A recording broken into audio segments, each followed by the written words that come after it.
राजधानी रांची के रामदयाल मुंडा जनजाति कल्याण शोध संस्था में कल्याण एवं संबंधित विभाग झारखंड सरकार की ओर से आने वाले 28 से 30 अगस्त तक 3 दिवसीय tribal history issue and perspective in A emerging world पर सेमिनार का आयोजन किया जाना है। इसी को लेकर कार्यक्रम के विषय और विस्तृत जानकारी को लेकर एक प्रेस वार्ता डॉक्टर रामदयाल मुंडा जनजाति कल्याण शोध संस्था के निर्देश एवं मुख्य इतिहासकार के द्वारा राजधानी रांची के एक निजी होटल में की गई। संस्था के निर्देश कार्यक्रम की विस्तृत जानकारी देते हुए बतलाया कि इस कार्यशाला में 24 इतिहासकार बाहर से आ रहे हैं। इनमें आदिवासी इतिहास पर चर्चा की जाएगी। इस कार्यक्रम में नए इतिहासकार भी शामिल होंगे और झारखंड के इतिहास के विषय पर भी चर्चा की जाएगी। हार्दिक जोहार और आभार और संतोष सर को भी जोहार और सारे मित्रों को। 9-10 अगस्त तो शुरुआत हुआ था आदिवासी महोत्सव का और वो 9 सितंबर को TRI के यहाँ खत्म हो रहा है। उन्होंने कंटिन्यू उसको रखा, उसका निरंतर ही बना के रखा है।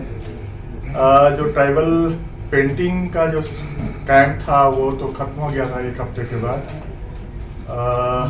2 सेमिनार जो चल रहे थे वो 11 को खत्म हुए थे।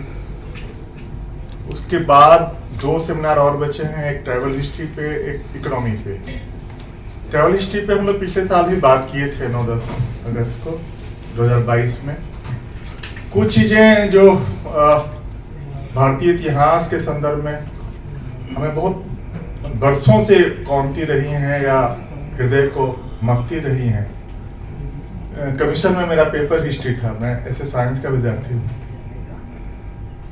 3-4 बिंदु पे मैं बात आप लोग को भी ध्यान में लाना चाहता हूँ कि अगर 1871-72 की जनगणना में 10% आबादी ही मात्र आर्यों की है जिनका आर्यन रूट्स है, तो ईसा से 1500 ईस्वी पूर्व जब आर्यों की आबादी ही 1% रही होगी तो भारत का इतिहास ऋग्वैदिक कालीन भारत और उत्तर वैदिक कालीन भारत के रूप में क्यों जाना जाता है?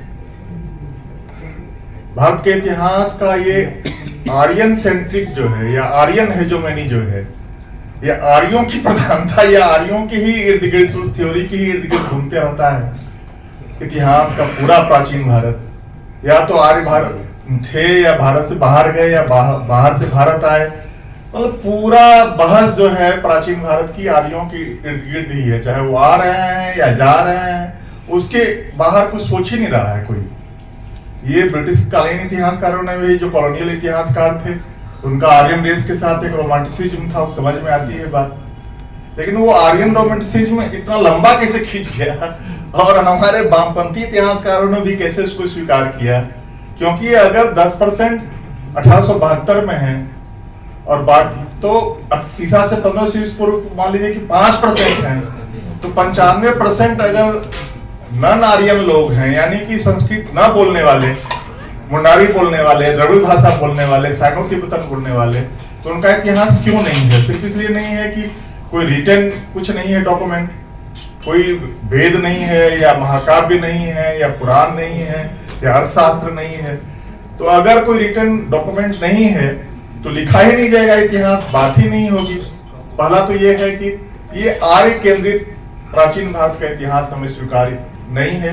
इसे हम चुनौती देंगे और दे रहे हैं अपने सेमिनार के माध्यम से। शुरुआत में जब मैं PhD कर रही थी तो मैं पुरुलिया में मेरा फील्ड वर्क रह चुका है। हम काफ़ी लंबा फील्ड वर्क करते हैं। मैं 2 साल एक छोटा सा गांव चोरदा में मैं रह चुकी हूँ और वहाँ का संस्कृति, जो पुरुलिया का संस्कृति जो झारखंड से मिली जुली है, मगर बंगाल से भी कोई धाराएं हैं जो मध्यकाल से ही आ रहे हैं। चैतन्य महाप्रभु जो उस रास्ते से जाते थे, तो आदिवासी संस्कृति में भी उनका काफ़ी प्रभाव पड़ा है। उनके गाने आप देखें, झूमर गाने देखें। उसके बाद हाल ही में जो भी राजनीति के संबंध में जैसे जैसे लोक संस्कृति अलग अलग रूप लेते हैं, वो मैं छो नाच पे काम मैंने किया है, झूमर पे। वहाँ के जो छोटे छोटे राजाएं थे, उन्होंने ये सब संस्कृति को कैसे बढ़ावा दिया, उसका असर हम अभी भी देख रहे हैं। जो भी एनजीओ काम कर रहे हैं, हाल ही में इंटैंजिबल हेरिटेज लिस्ट में भी आया है यूनेस्को का।